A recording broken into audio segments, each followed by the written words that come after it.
Neuer Tag, neuer Impuls. Und somit herzlich willkommen. Ich bin Mara Mystik und nehme dich heute mit in einen kollektiven Tagesimpuls. Spür rein, was mit dir resoniert. Nimm raus, was dich inspiriert. Und falls du dich nicht angesprochen fühlst, ist das nicht so wild. Dann bist du vielleicht beim nächsten Mal dabei. So, auch heute wieder mit dem Mystik-Orakel. Und die Karten sind gesprungen und zwar haben wir für heute das Glück und die Veränderung. Na, falls du an einem Punkt bist, wo du denkst, wie kommt denn da endlich mal etwas Neues? Schau heute auf die Zeichen.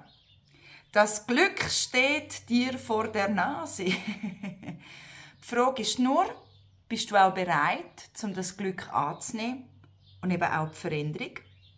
Weil oftmals wünschen wir uns Veränderungen und wenn es dann so weit ist, wollen wir nicht aus der Komfortzone raus. Also, was ist deine Komfortzone?